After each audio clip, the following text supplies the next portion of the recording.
Thank you for listening to We Have Ways of Making You Talk. Sign up to our Patreon to receive bonus content, live streams, and our weekly newsletter with money off books and museum visits as well, plus early access to all live show tickets. That's patreon.com/wehaveways.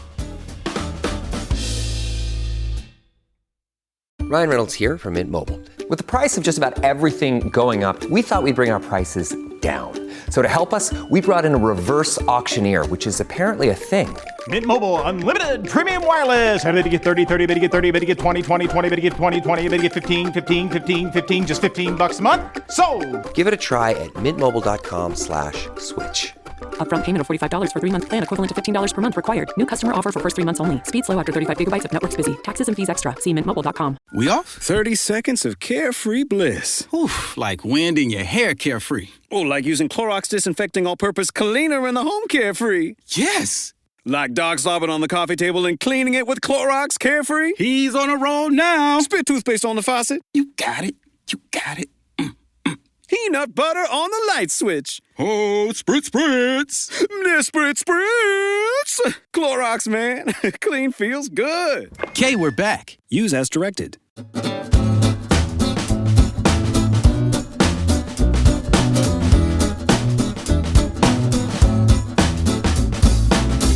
This is the largest open seas on modern history. 7 divisions and the whole Pacific Fleet. 1,457 ships and 500,000 men. Think about this.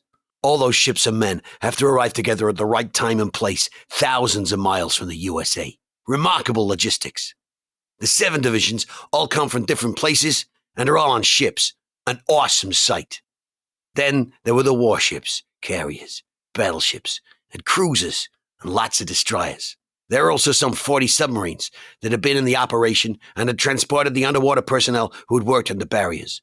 I am sure the public did not realize the size of the Okinawa operation. In some ways, it was bigger than D-Day.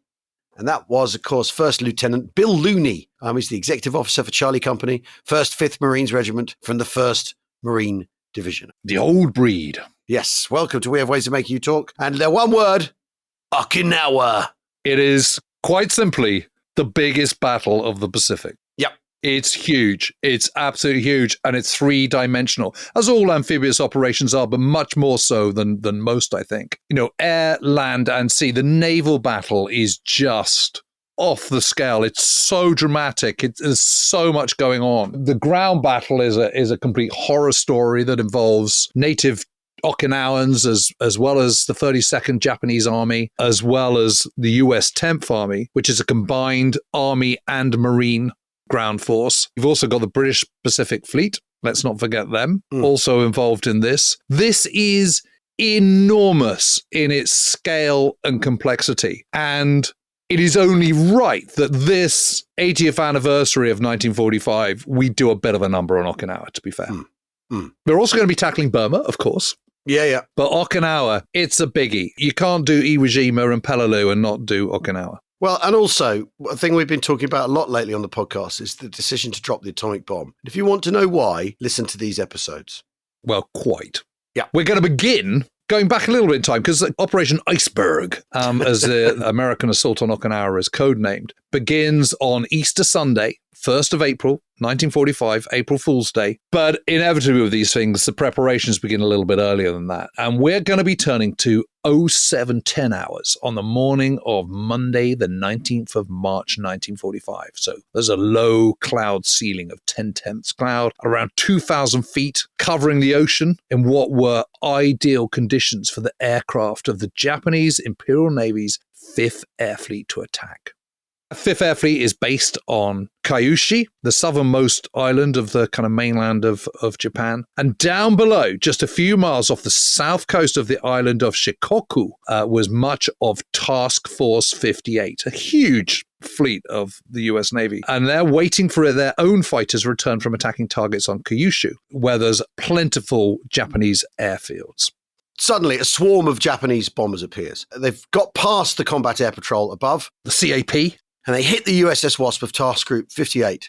One with a single bomb that penetrates 3 decks before detonating and killing around 100 crewmen.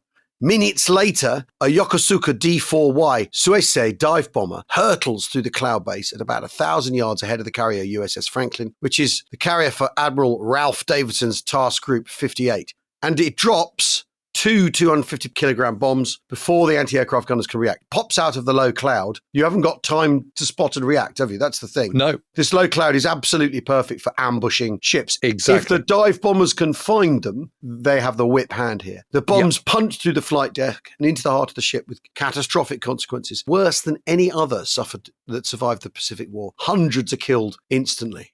Yeah, I mean, it's an absolute horror story. And the USS Franklin is one of the big aircraft carriers, and it's known as the Big Ben after Benjamin Franklin.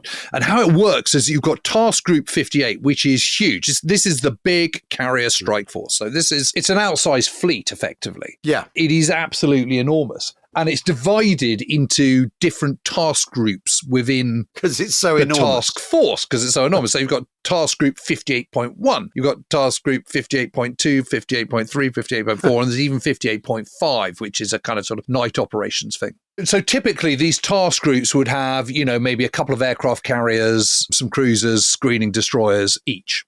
What's really interesting is each of these task groups is about the same size as the British Pacific Fleet. Yeah, and the size of the Royal Navy now, full stop. Full stop. Yes. It's extraordinary, isn't it? Yeah, and this attack is so sudden that Captain Leslie Gears, who's on the bridge, doesn't see either the bombs or the dive bombers before the explosions because they've been perfectly ambushed. Ordnance and service ammunition on the anti-aircraft mounts cooks off, which then causes more explosions. A number of Hellcats, armed with tiny Tim rockets, as they're called, also catch fire, and those begin fizzing off. I mean, just imagine. It's the inferno, isn't it? Yeah. So Commander Joe Taylor, who is the XO, the second in command, so says, some scream by to starboard, some to port, and some straight up the flight deck. The weird aspect of this weapon whooshing by so close is one of the most awful spectacles a human has ever been privileged to see. Some went straight and some tumbled over end. Each time one went off, firefighting crews forward would instinctively hit the deck. Yeah. He's not interstating the obvious, but that is the obvious. And then other ships in the task group are watching this because you're seeing, from quite a long way, you can see the explosions and you can see sort of towers of sort of rolling black smoke rising above them. It sort of pinpoints it very, very obviously. Yeah. Admiral Arthur W. Radford, who's on board the Yorktown from Task Group 58-4, is 15 miles away and he's watching it through his binoculars. We could not believe that anyone remained alive on a ship undergoing such travail. I mentally said goodbye to my classmate, Admiral Davison, and to Franklin's skipper, my friend, Captain Leslie Gears. And from Yorktown, 9 enormous explosions are counted. And one sailor said, "That's all, brother. We can tell Big Ben goodbye." I don't know why I'm laughing. It's just... Well, here we are again, Jim. I'm struck again by people thousands upon thousands of miles away from the United States of America, perishing in this inferno in a war they didn't start, that they didn't want. When we've been touring the Victory 45 book, we've talked an awful lot about isolationist America and how it's turned around. These are people who were isolationists 5 minutes ago. Just a few years ago. Yeah, that's the thing to remember, isn't it? And that points to why getting the war over is the thing they're really, really, really keen on doing. And the other thing that strikes you on this whole Battle of Okinawa, the thing that's really struck me, sort of reading up on it all, is just this incredible levels of courage by both sides. Yeah. It's truly awe-inspiring, and not least now on the USS Franklin, because Captain Gears decides to try and save his ship rather than abandoning it.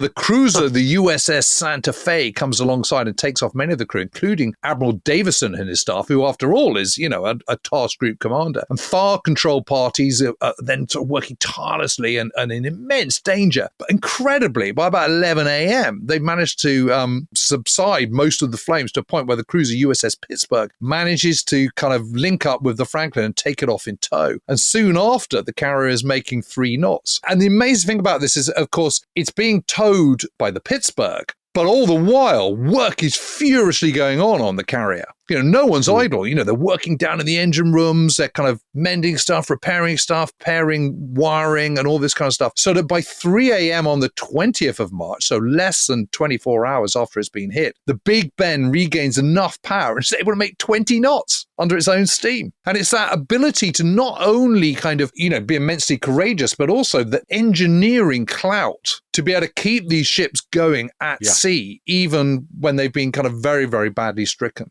All the way that it goes. First of all, it goes to Ulithi, a safe anchorage and port on an atoll in the central sort of southern Pacific. So it's about 1,600 miles away from kind of Okinawa. And all the way that any witnesses that see it could scarcely believe that the Franklin is afloat. It's just this sort of blackened wreck where some of the wreckage is fused to the ship, such has been the heat of the flames. And incredibly, 807 men are killed and 487 wounded in that attack. So that's half the complement. And Chester Nimitz, the Commander-in-Chief Pacific, says no other ship in World War II and possibly in history suffered such extensive injuries and yet remained afloat.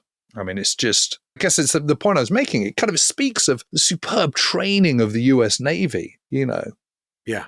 But also the way the Americans have turned things round from a kind of a standing start. The US Navy was in 5 years, or in 3 years, in 2 years even, has expanded and ended up with this incredible capacity and skill. It's extraordinary, isn't it? And the other thing that I think is really clear, that you've got sort of courageous, brave, enlightened commanders, naval commanders now. I mean, these people are of highest caliber, from Nimitz down to these individual captains like Captain Gares. I mean, these are people who know the sea backwards, who know what they're about, have embraced modern technology, work as a team. And I think that's key to the whole thing. You're working into the team of your particular task group, but you're also part of a wider team, which is your task force, and then an even wider team beyond that, which is, of course, the Pacific Fleet. But this attack on the USS Franklin on the 19th of March, of course, is also a reminder that this is a war that is not done yet. The Japanese might be all but beaten, but they've still got plenty of fire in them, and there's plenty of violence to come. And it's going to reach a crescendo in the forthcoming battle for Okinawa. And this attack might be termed conventional, and the Japanese have something unconventional that may be more effective up their sleeve. Indeed. So Task Force 58 had returned to Ulithi after the end of the Iwo Jima battle. Ulithi is a major US Navy base on a tiny atoll in the Caroline Islands between Marianas and the Marshall Islands in the Western Pacific, north of New Guinea. So one of these pimples in the middle of nowhere that's actually incredibly important. It allows the Americans to leapfrog across the Pacific. Base been built from nothing following unopposed landings there in September 1944. It's amazing, isn't it? It's absolutely incredible. In a matter of months, it's just kind of boom, it's there. Yeah. It's US Navy Seabees, so sappers essentially from the 18th Special Battalion, arrive on the 1st of October, and then the 88th Naval Construction Battalion on the 11th of November. They build a large recreation base for 20,000 personnel, docking piers, camps. I literally can't get my head around this. I wonder if it's better if you look on Google Maps. You can Google Earth, it's all still there. Mm-hmm. A 1,600-seat theatre and a 100-bed hospital with a large anchorage. I think one would have heard of Ulithi had there been fighting for it, but there isn't. So it's just one of those places in the story of the Second World War that... It's a US naval base, and that's it. Yeah, it's plain forgotten about, but it's incredibly important because it's part of the operational side of things. And operational art is, you've no option but to engage with it if you're fighting a naval war. Yep. It's all operational. They have a short period of rest and refit, but on the 11th of March, Admiral Jock Clark on the flight deck of the USS Hornet in Task Group 58.1. Still at Ulithi. Yeah, an hour after sunset, and suddenly, and we said, a kamikaze aircraft appears low in the sky and flies straight into the USS Randolph, which is another Essex-class carrier, puts a 40-foot hole in the deck, 27 men are killed, and 14 aircraft destroyed.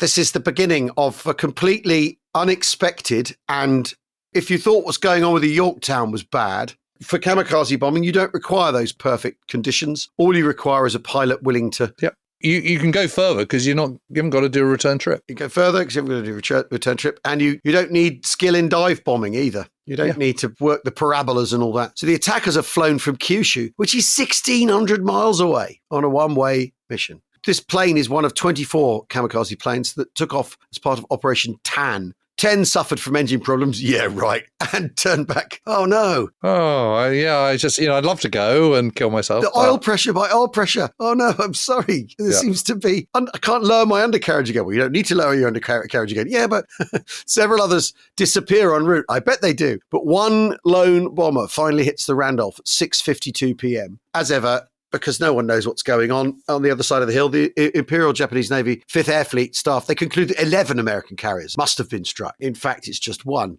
Well, we've talked a lot about delusion in recent episodes. And, one of the things that is just absolutely breathtaking is the delusion of the Imperial Japanese headquarters and what's going on at the kind of high command levels. It is absolutely nuts.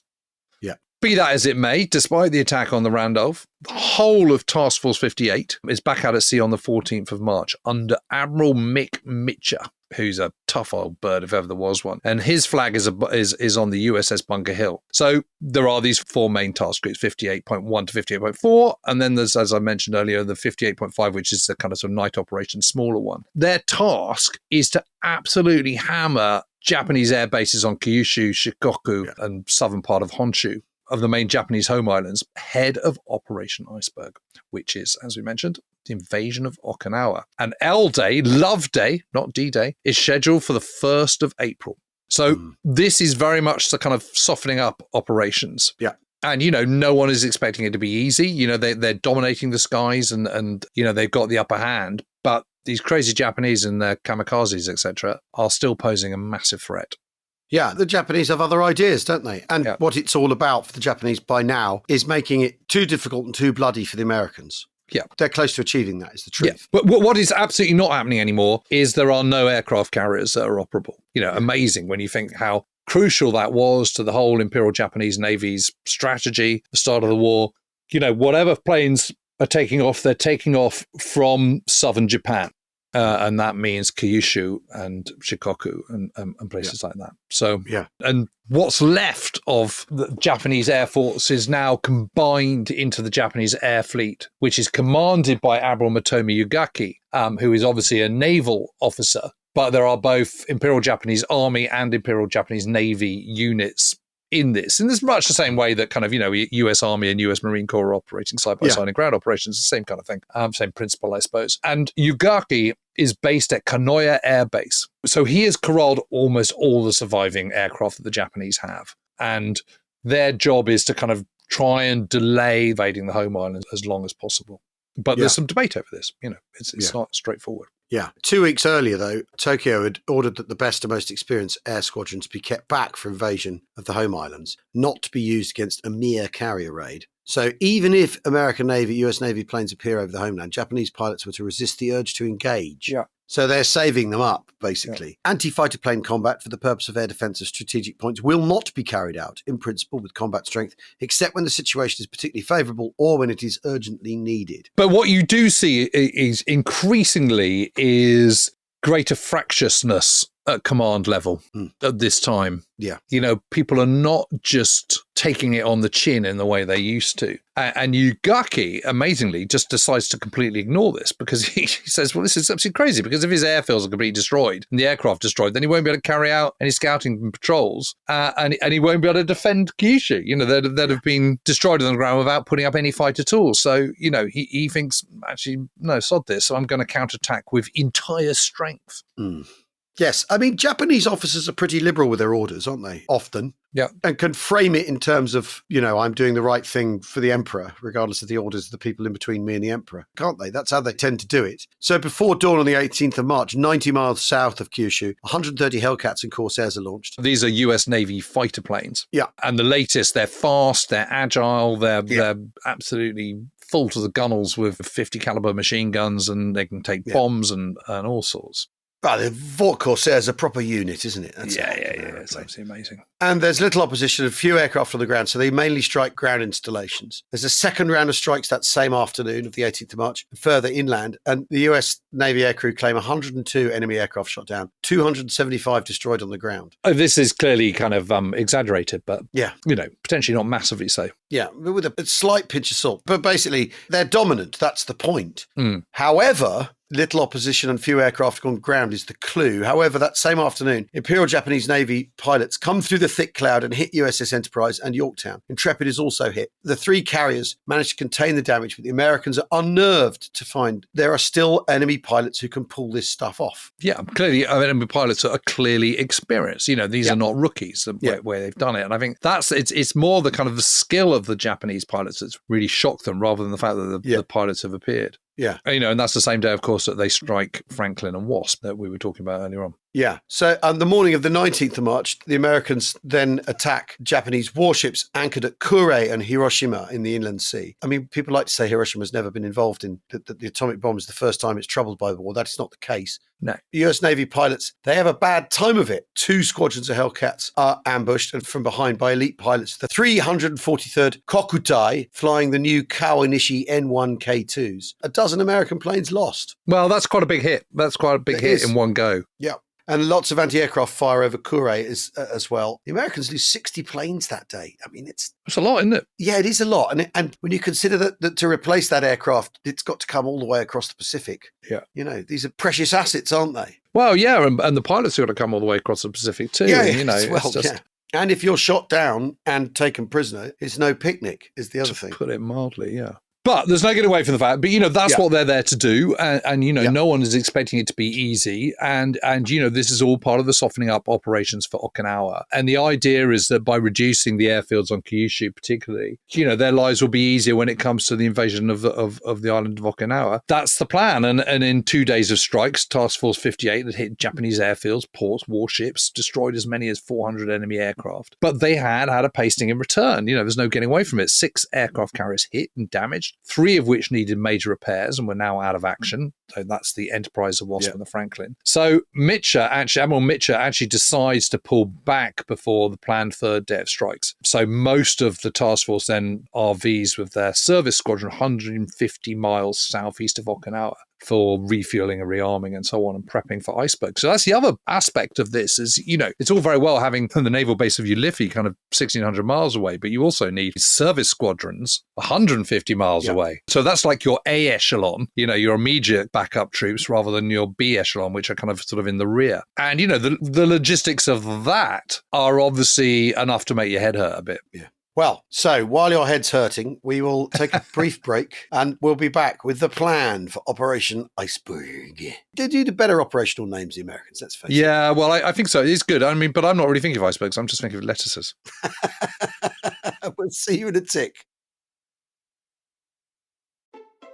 Shopping is hard. I can never find anything in my size. I don't even know my size. I buy my clothes the same place I buy my groceries. There's a better way. Make it easy with Stitch Fix. Just share your size, style, budget, and done. Your personal stylist sends pieces picked just for you. That was easy.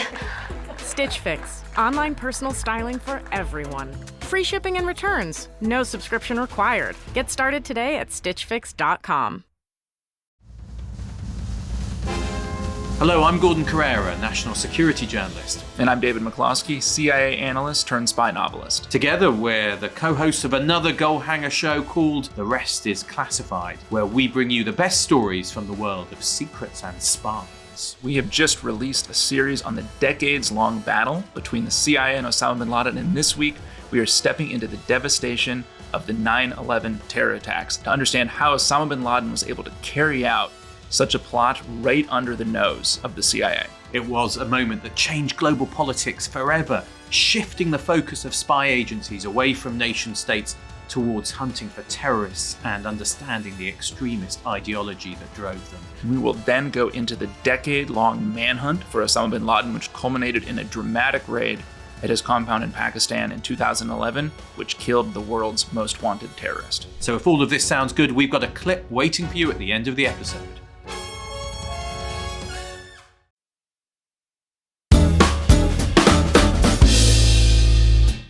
Welcome back to Weird Ways of Making You Talk with me, I'm Murray James Holland. Now, Jim's thinking lettuce. I'm thinking how iceberg is the perfect name for an operation like this, where there is the tip of the iceberg, the bit doing the fighting, then the enormous bulk of operational effort and art beneath that tip of the iceberg to make it come off. But you can stick with your lettuce if you want, Jim. Well, I don't want to at all. It's just a sense of my mind. I can't get it out. I much prefer your version.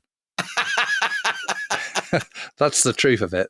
This is the point, is that every American operation in the Pacific, expeditionary warfare in Europe, everything's got to get across the Channel. Or it's got to get across the Atlantic to the UK and then across to Britain and then across the Channel. But what we're looking at here is an army of 183,000 men, which is Army and Marine Corps people, plus 120,000 service troops and engineers. It's a logistical fleet of 1,200 plus ships. So that's your transports and your supplies and your victuals. Yeah, and there's Task Force 58 plus the British Pacific Fleet. That's 200 warships.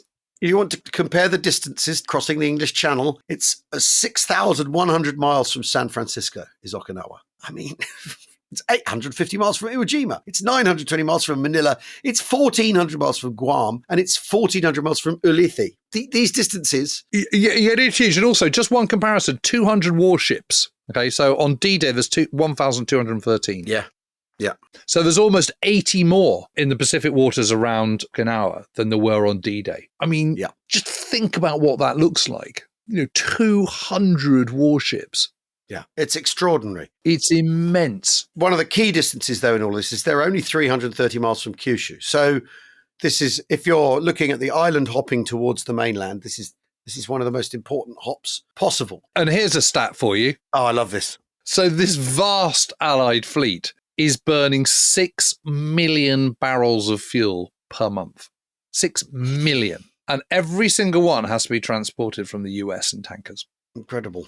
It is absolutely incredible. Just defies all logistical logic. Yes. And again, this is to take this small island. What's it going to take the Japanese mainland? Well, heavens. Well, exactly. So should we have a look at Okinawa? Yes. I mean, we keep banning about this place, but what is it? How long is it? How wide is it? What does it look like? So one TBM Avenger crewman describes Okinawa as a dainty island with crumpled hills, thickly wooded, sloping down to a neat, crazy quilt of tan and green farmland. That makes it sound quite nice, doesn't it? It's long and thin, really, with little sort of bits that stick out. So it's 60 miles long, and sometimes it's 15 miles wide, and sometimes it's only 3 miles wide. Total area, 480 square miles. Have you been there? No. You've not been? No. Right. Quite like to, though. Yeah, of course. And it's sparsely populated, heavily forested, the northern half. 80% of the pre-war population live in the southern half. Yeah, and that's where the main towns are and whatnot. The economy's fishing and farming, sugarcane, rice, yams, barley, cabbages, oaks and pines make up the trees there. There's few paved roads and the locals are still using horses and carts. Yeah. But 4 airfields. Well, yes, and most of these have been built by the Japanese the previous year. They're obviously all out of action by March 1945. Naha had been hammered the previous October. This is an island that's been regularly visited by the superforts, the B-29s, over and over. So, there's not much left. There's 2 main towns, Naha and Shuri. There's also the kind of the ancient castle of Shuri as well. The southern half of the island sort of rugged with sort of soaring ridges, plunging ravines, rocky escarpments and natural caves, which makes you think anyone attacking it, you're just going to think, where have we seen that before? CF, Peleliu and Iwo Jima, etc. So the 1940 population is around 800,000, but a large number were actually evacuated. So they've been sent to Kyushu and to Formosa. And Nimitz intelligence suggests there's only around 65,000 Japanese troops on the island, but actually it's more like about 100,000. So actually there's 75,000 troops of the Japanese 32nd Army and about 25,000 sort of local militia. And Okinawa is part of Japan. It's fully incorporated in Japan, but only since 1879 when the entire Ryukyu archipelago was annexed. So this does make the Okinawans culturally, racially and linguistically quite different from their northern mainland neighbours. And perhaps unsurprisingly, the mainland Japanese regard these sort of Hicks as rather inferior. Yeah. But nevertheless, people who are caught up in their war, it's not like they're saying, fine, you can have these inferior Japanese people. They're still going to get caught up with it. I mean, now the Japanese decide they're going to, as at Peleliu in Iwo Jima, they're going to do defense in depth. Because after all, you have high rocky terrain, which is well back from the beaches. There's no point opposing the landing. No. Not when you can bleed the Americans once they're ashore. Yeah, exactly. And Okinawa is defended by the 32nd Army under Lieutenant General Mitsuru Oshijima. And originally, he's planned not to concede the beaches or even airfields and wait for the Japanese to come to them on ground of his own choosing. And he's not going to use his heavy artillery until the invaders are well inland. This is all based around knowing you're going to lose, isn't it? Yeah. Can't save the island. Hasn't got deep pockets in terms of ammunition. So that the point is, what he's going to do is just fight to the last round and make it as disgusting and unpalatable for the Americans as he possibly can. Yeah. There is a difference between Palalua and Iwo Jima because at Iwo Jima and Palalua, they did at least assault the attackers when they landed. Yeah. They then retreated to their honeycomb web of tunnels, etc. But they did attack in the initial waves. Ushijima's thinking, there's not even point in doing that. Yeah. What's the point of saving the airfields? We're never going to use them. They're wrecked anyway. What's the point? Let's wait for them to come to us so that they're coming to the ground of our choosing. And also, then we can conserve our ammunition to have the greatest effect, because his absolute aim is to drag this out as long as possible and exact as heavy a price on the attackers as possible. Yeah. But it's interesting because this plan is only implemented right at the very end of 1944. But again, part of this sort of rising kind of almost insubordination from lower commanders lower down the food chain, such as an army commander compared to Imperial General Headquarters in Tokyo. He is going against the grain of what it is that IGHQ has envisioned for Okinawa. And initially in the early part of 1944, Imperial General Headquarters is envisioning Okinawa as a sort of massive 60-mile long unsinkable aircraft carrier. And that's why they've been furiously building all these extra airfields, which is why you got 4. Yeah. But obviously, Tokyo never accepts a major flaw in this strategy, that you can't be defending successfully against relentless juggernaut of United States Navy amphibious operations. I mean, you just can't. Well, it's essentially as if they've lost the Battle of Malta already, isn't it? Yeah. In effect. They're trying to use it as a Malta, but they haven't even made a standing start. And it is interesting, isn't it, that nevertheless, no one at any point is thinking of abandoning Okinawa. No, they're not thinking of abandoning it. They're just thinking, how can we be most effective here? And, there's clearly plenty of grumbling at 32nd Army headquarters. And one of Ushijima's staff notes, it was as if our ground forces had sweated and strained to construct airfields as a gift for the enemy. Now, why are they wasting their time building airfields, which they're never going to use and which eventually are only going to be used by the Americans? Why are we doing this? By kind of November 1944, Ushijima's staff are pushing for a complete rethink on this. 32nd Army headquarters in a bunker underneath Shuri Castle. And Colonel Hiromichi Yahara, who's a senior operations officer at 32nd Army headquarters, has argued that they just simply don't have enough strength to defend the beaches, plains or airfields. So instead persuades Ushijima towards a revised defence plan, which is then issued to 32nd Army on the 26th of November 1944. But they do this without approval from Imperial General Headquarters in Tokyo.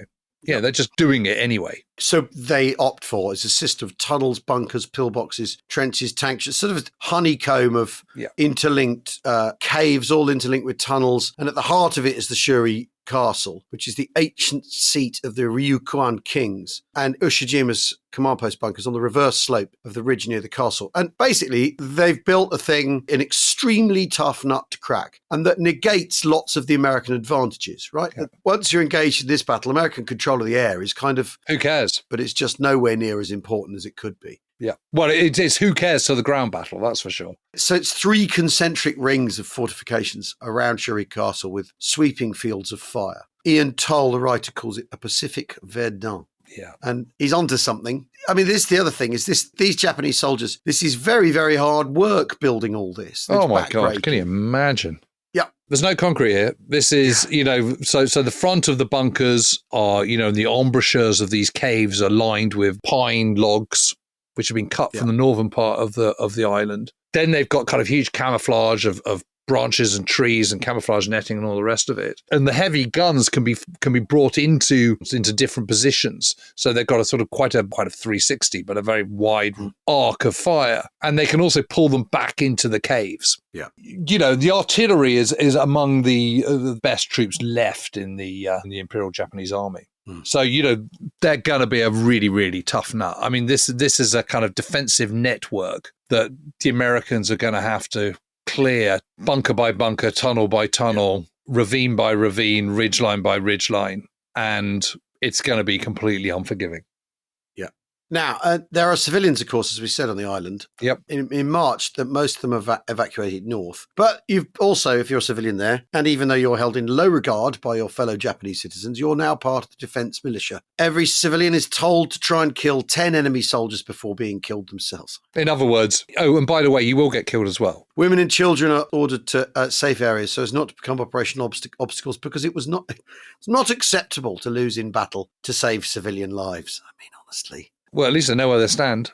Yeah, I suppose. Yeah, where you stand is... It's brutal, isn't it? It's absolutely brutal. It's a death cult. Yep. Hundreds of teenage school children are mobilised as a student corps, with serving as cooks, messengers, labourers and nurses. All Okinawans between 17 and 45 are conscripted into a new defence corps, and they're told what's going to happen to them if the Americans get their hands on them. They're told all these horror stories, aren't they? Yep. Whatever they can do to mobilise people. And by the end of March, 300,000 civilians are in the southern half of the island and without sufficient food stockpiled.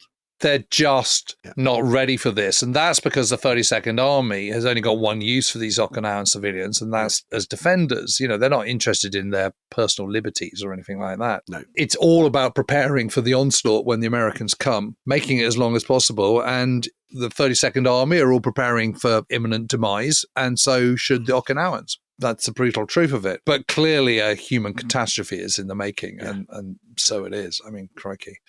Yeah, it's completely horrendous, all this.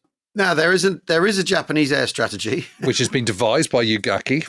And that is that the Imperial Japanese Navy aircraft would target enemy warships, and the Imperial Japanese Army aircraft will target the transports. And this will be done in a crossover between conventional bombers and fighter planes and one-trip kamikaze attacks. So flight cadets are being hurried through training and then sent straight to strike squadrons and then invited to volunteer as kamikazes. So, you know, the old days of 500 hours training before you reach your frontline squadron, they have long gone. And the plan is just really simple. It's to keep the fighting on Okinawa for as long as possible. And this means that the Allied fleet is going to be forced to remain in the area of Federation, which then puts a greater strain on it logistically and gives the Japanese greater opportunity to attack them. Japan's last hope is to degrade the enemy's preponderance in ships, aircraft and men, to obstruct the establishment of advanced bases, to undermine enemy morale, and thereby seriously delay the final assault on Japan. So there you have it. This is a gargantuan delaying operation. That's all it is. You know, there's no question that they're going to win. No. In the Western theatre, we always say, just give up. When are they just going to give up? I know. We're actually well beyond that here, aren't we? Yeah. Because everything Hitler's doing is framed in terms of we will finally triumph. This isn't. Is it? Not at all. Yeah. So it's just totally crazy. Absolutely crazy. But anyway, so nearly all the air power that the Japanese still have is in the hands of the 5th Air Fleet under Admiral Yugaki, as we already mentioned, is at Kanoya Air Base in southern Kyushu. And it's a kind of mixed force.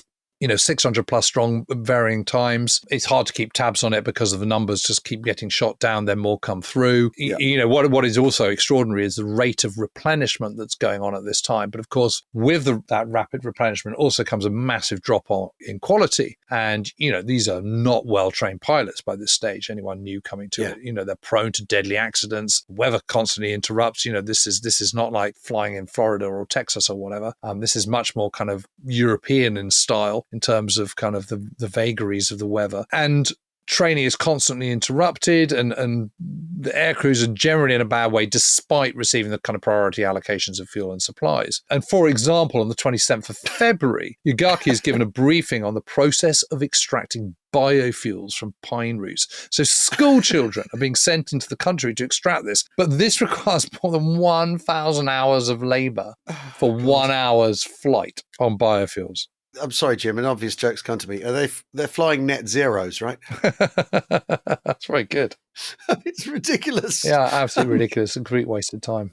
Fair enough. Yugaki is pretty pessimistic, right? Yeah. Isn't he? No, he's not. And he keeps a diary, and he knows that, his life is coming to a close, and he's full of feelings of guilt and despair and, all sorts as he sort of wanders around his leafy above ground area of the Kanoya Air Base. Yeah. He's ordered on March the 25th, Combined Fleet Headquarters in Hyoshi order him to initiate Operation 10 Go, which is a mass suicide and bombing attacks on the Allied fleets. obviously preparing for this will take time. The air element will be carried out in conjunction with a similar naval banzai charge of warships. I mean, it is utterly bonkers. I mean, totally mad. We'll get on to what happens on Operation Tengo in our next episode. But trust me, it's extraordinary because, you can't just get this massed operation up and running just with the click of your fingers. It's agreed that Operation Tengo is going to take place on the 6th of April. And at pretty much the same time, 32nd Army would launch a counterattack in Okinawa. Now,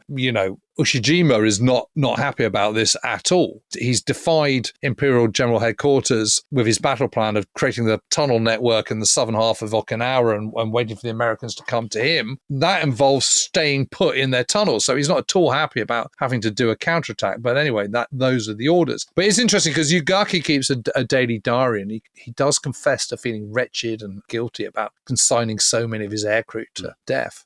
And he vows to follow the example of those young boys someday. I was glad that my weak mind, apt to be moved to tears, had reached this stage. I mean, you just want to give them all a slap, don't you? Yeah, you do. That's the best way of putting it. Yeah. Wake up. Stop. This is madness. American plans, they need it as a base, so they need control of the island, don't they? Complete control of the island. It's Steve Prince's +1, -1. Exactly. You're denying it to the enemy and gaining the benefit yourself. So overall command of Iceberg is Admiral Raymond A. Spruance. I think the other thing that's really, really worth pointing out is the main reason they want it is they wanted it as the kind of launch pad for the expected invasion of Kyushu in November 1945. The attack on the Japanese mainland. No atomic bomb at this point. They want it as an aircraft carrier, the way the Japanese want it as an aircraft carrier. So +1, -1, exactly. Well, and a base camp as well, and kind of a port and warehouses and storage and ammo and supplies and hospitals and blah, blah, blah. Spruance has argued for the assault on Okinawa and had persuaded both Nimitz and King. And he's another one of these sort of big men, isn't he? They're all these big, experienced, quietly spoken, super tough. Kind of looks like Popeye a bit. He's got a kind of sort of long nose that sticks out. He's kind of thin-jawed. He always wears a kind of, a naval version of a baseball cap. Yeah. He's pretty casual. Doesn't say much. He's very kind of taciturn fellow, but absolutely top draw bloke. I mean, he's an incredibly proficient and exceptional commander. Yeah. Commanding Task Force 51 is Admiral Richmond Kelly Turner, and that's the transport fleet that's got the Joint and US Marine Corps, Army and Marine Corps expeditionary forces. That's got old battleships, escort carriers, screening cruisers, destroyers, hundreds of attack transports, thousands of assault craft, minesweepers, hospital ships, incredibly importantly, and other auxiliary vessels. Yeah, and it's really interesting about Turner because, Richmond Kelly Turner, we've come across him a lot. He's there at Guadalcanal. He's been through the whole thing. And there is a kind of acceptance by both Nimitz, King, and Spruance that Turner is burnt out by this stage. That this guy just needs to go home. They also know that he's drinking heavily each night, which actually is in breach of US Navy regulations. You're not supposed to drink on ship, but he's necking his whiskey every night and all the rest of it. But they also believe that whether he's sober or half cut, Turner is going to do a better job than anyone else. So it's kind of one last show. Yeah. And he does, to be fair. Yeah, it's fine, doesn't he? Yeah. So the invasion troops are placed collectively into the US 10th Army. This is under Lieutenant General Simon B. Buckner Jr. of the US Army. So he's not a Marine commander, he's an Army commander. The Army troops are in the 24th Corps under Major General John R. Hodge. It's just amazing, isn't it? There's all these kind of corps commanders that, most people never even heard of. While the US Marine Corps in the 3rd Amphibious Corps is the 1st and 6th Marine Divisions, the 1st Marine Division, of course, being the old breed that were there at Guadalcanal, etc., under Major General Roy S. Geiger. And, of course, the British Pacific Fleet is also part of the plan, designated Task Force 57 under Admiral Sir Bruce Fraser. Remember him? Yep. Battle of the North Cape? Yeah. And their job is to operate, separately, a cover and screen to the south between Okinawa and Formosa, which is now Taiwan. And the British Pacific Fleet includes 4 carriers, 2 battleships, 15 screening warships. And, so it is really only the size of a US Navy task group. Just amazing. And Fraser is reporting directly into Spruance.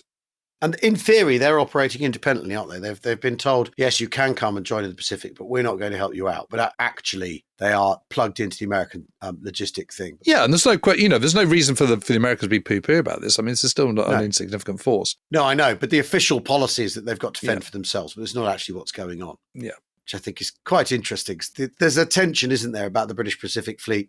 Chiefs of staff and Churchill disagree about what to do, whether they should be involved at all. Roosevelt then goes, no, I want you guys on board, and is central to their involvement. But they've now been designated with the task force number, basically says that the Americans are comfortable with them being there now, is the truth. It's very, very interesting. Well, it's also amazing when you think that, 1939, the Royal Navy is the world's largest. Oh, yeah. And now by, March 1945, it's, that's good of you to come and join us. You put yourself over there. Yeah.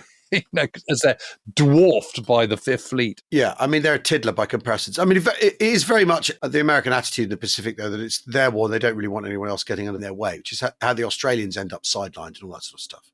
Now, the sea around Okinawa is never more than 100 fathoms deep, and it's easy to mine. So there's tons of mine sweeping that has to go in prior to L-Day. And it's 250,000 square miles of ocean have to be swept for mines. Yeah, it's not a small amount, is it? It's unbelievable. On the 26th of March, L-Day -5, 3 battalions of the 77th Infantry Division land on the Kurama Islands, 15 miles southwest of Okinawa. It's a small garrison of 500 troops who are quickly overpowered and who clearly haven't decided to turn it into some sort of Japanese cavalry. No, this is really key to the whole battle because it's a small archipelago of hilly islands, but they offer really good protected anchorage. You can't be hit from Okinawa there, and it's shelter from winds and all the rest of it. And it's large enough to accommodate about 75 larger ships in the anchorage. And the Americans call it the Kurama Roadstead. And there's narrow entrances which can be guarded by submarines and also, the space for seaplane base as well. And then on the 27th of March, dozens of auxiliary and repair ships already begin arriving. Their job is to become a floating logistics task force, where they can do fueling and ammo and repairs and so on. And the repairs is going to be the really, really key bit. The other thing is, while they get there, the US troops capture 315 Shinyo plywood kamikaze suicide speedboats. Dear God. It's quite the kind of the bonus, they weren't expecting that at all. And again, it's kind of, they've got them. And so the Japanese can't have them anymore. And then on the 31st of March, the Kaiser Islands are also captured, which are just 8 miles west of Okinawa. And the interesting thing about that is that 155mm artillery is swiftly put ashore. These are the long toms and whatnot, and they line up targets on Okinawa because they can operate that far. Yeah, that's actually well within what a long tom can do, isn't it? So, blimey. Yeah. The Japanese are sending the odd kamikaze to try and interrupt things. Yeah, all the while, every so often, a kind of buzz in the sky, then, But it's not their main effort that's yet to come. No. L-1, the 31st of March, Spruance's flagship, the USS Indianapolis, is attacked by a lone Oscar fighter. It releases its bomb a split second before crashing into the port side aft. The bomb penetrates through the condenser room and the mess deck before detonating next to one of the ship's fuel tanks.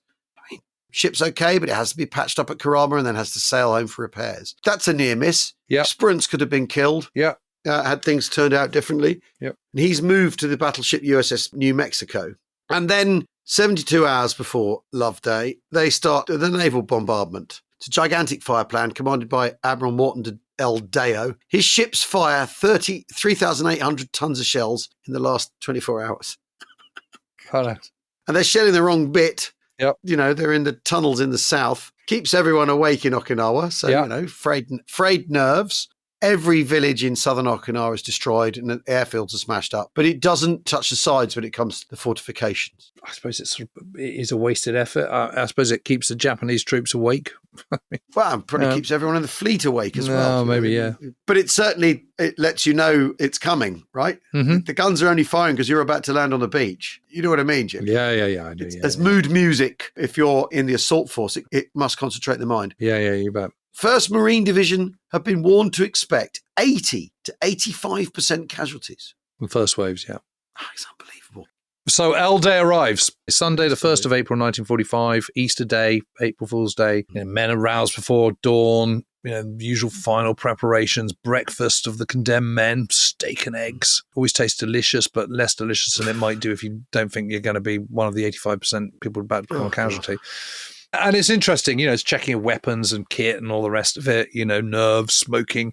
And obviously a lot of men are fresh to action, but there's also, there are plenty of veterans too. So virtually all the NCOs, particularly corporal and above, they fought in at least one amphibious assault, which I think is amazing. Yeah. They're lowered into sort of landing craft, the big guns, the warships still thundering. And then as dawn creeps over the seas and the island, waves of aircraft roaring overhead. The men are fearful, but at the same time, lots of them recorded that they were incredulous that any enemy troops could still possibly be alive. And you can see why they would be thinking that. It's lightly cloudy, it's cool breeze, temperatures around 24 degrees Celsius, so that's 75 degrees Fahrenheit. And then 8:30 a.m., all the sort of circling around, getting into formation. The time has come. Flags go up on the control boats, leading assault craft, open throttles, and Operation Iceberg, the invasion of Okinawa, is underway. Right. And in the next episode, we'll be looking at the naval battle. Well, really focusing on that. And I've got to say, boy, the drama of that is just unbelievable. And if you can't wait for that, of course, join our Patreon. We have ways of making you talk Patreon for less than a pint now, all the way across the UK. Get these episodes without adverts and get them all in one go. Or even better, come to our festival in September. At the weekend, James and I were at Hay Festival, and it was fantastic to meet listeners to the podcast, but also a little perturbing to have to quiz them about whether they were coming to the festival or not, and them not being sure of the dates. Yeah, come on, people. 12th to the 14th of September. It's at Black Pit Brewery next door to Silverstone Racetrack. We will see you there. We know we will. That's wehavewayesfest.co.uk. Join us for the brutal battle at sea, Okinawa, episode 2, immediately, if that's what you've decided to do with your subscription. We'll see you very soon. Thanks very much for listening. Cheerio. Cheerio.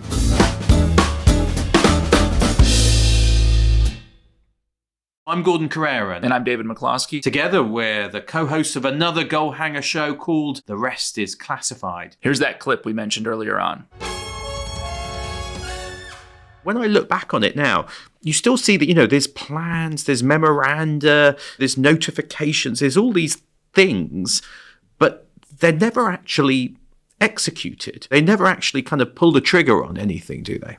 I'm a little bit of two minds on this because I agree with you that the theme of this episode really is a series of missed opportunities to get Osama bin Laden prior to 9/11. Yeah.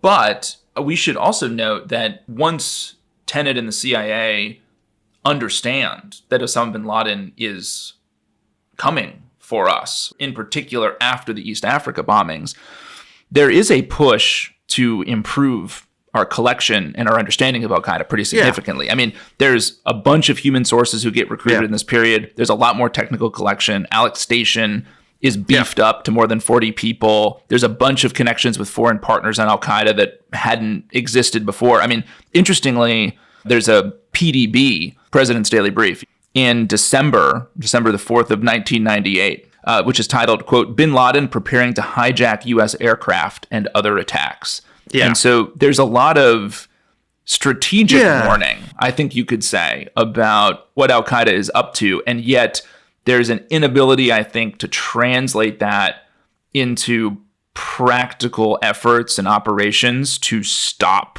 these attacks and to stop Al-Qaeda from ultimately carrying out 9/11. If you want to hear the full episode, listen to The Rest is Classified wherever you get your podcasts.